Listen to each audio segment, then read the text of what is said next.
It's day 16 of this Top Step Trader Combine. I'm a little pissed with myself today because I've made a bit of an error that might have cost me. So it is a down day today. I doubt I'll let myself back in after what I've just done. It's $174.65 down. And besides, it's 3:22 now, so it's getting along. And the day went like this. So I shorted here, moved to break even as I should have, and got stopped for break even. And then another pattern occurred that overlapped the current pattern that I was playing, where I took this break even.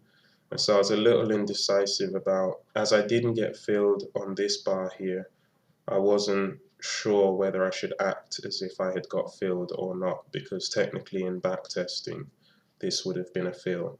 So I hesitated a little bit, and I decided, well, if I would have counted it as a fill in backtesting, then I'll go ahead here, and I did that. Flipped long on confirmation of the long signal, and that lost. So we lost less than an R here because we had break even here, then about 0.6 or 0.7 of an R down here because we went short, and then flip long, and then that lost the full risk unit. So at this stage I was down $104.79 at this stage, and that was fair enough, not to mention the fact that there was a long from here that I missed by 10 minutes this morning, but that's part and parcel of trading a specific time period and letting the results blend out over time. So yeah, $104.79 down at this point. And then here's the big gaff, the big mistake of the day. Shorted here, which was fine, 95.5. And then I was thinking that I would like to short 89.5 here, but I couldn't find reason to do so at this point. So it zipped down to these fib extensions here. These horizontal lines as normal are the fib extensions. It zipped down here, gave exhaustion signals, and I proceeded to step in front of it here, which out of context is a valid change in polarity, but I was just too eager to get in, and what I should have done is waited for 90, and then I would have entered at my original entry that I was looking for, which was 89.5, just to make the math easy, because I got in 95.5, so 89.5 would be 6 ticks away. 3 ticks above 89.5 is a blended entry of 92.5. So your blended entry would have been right here, 92.5, somewhere around there. And that would have meant that my stop would have been 2.5 ticks above that 92.5, or 5 ticks, which would be right here. Can you see where I'm going with this? This was the stop. This is what the stop should have been. This is the target down here, this green line.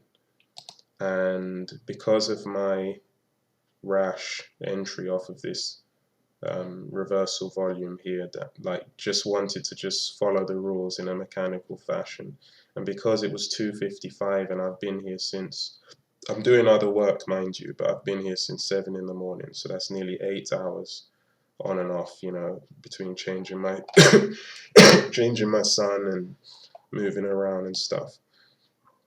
So I think that was just, and plus I only slept 5 hours last night. So all of these things, you know, not that I'm making excuses per se, but they stack up and nudge you in one direction or the other. Had I have waited till 89.5, I'd still be in with a blended short entry of 92.5. The stop would have been 95 rather than, it's quite unfortunate that I got hit to the tick as well on the blended entry, short here, out there at the high. But that's because I got into retail too low down here. So yeah, that's it, 92.5. So if you want to play along, I would be out exactly at 79.5, which would be 13 ticks. So if you do the math, wherever that calculator is, then this is what that would be at the end of the day. I'm down 174.65. Had I have entered slightly more wholesale, then I would have a shot at ending with this, should this come down to 79.5 before it gets to 95. So that's all I've got for today. I'll make sure that I get in bed early today and give myself a better shot at following the rules more stringently. I'm not you know, I followed the rules, but the add-on is always discretionary, and that's gonna be the tipping point if you're tired or not concentrating or sick, as I've been. So yeah, if you see Japanese yen, it's currently 323-ish, 324 Central European time. That's 9:30, 9:24 Eastern European. If you see price get down to 79.5 before it gets to 95, then that's what my plan would have been, and in all likelihood, I'm very good at holding to targets, but my weakness is sometimes being too patient or unwilling to get into trades, and then or too willing to get into trades. So it's the entry rather than the hold that's my weak spot. But that's why we have risk management down 174.65. Let's see if we can hit some of those bigger up days again, or even bigger than last week, than what we did last week, this week. So that's it for now. See you all tomorrow.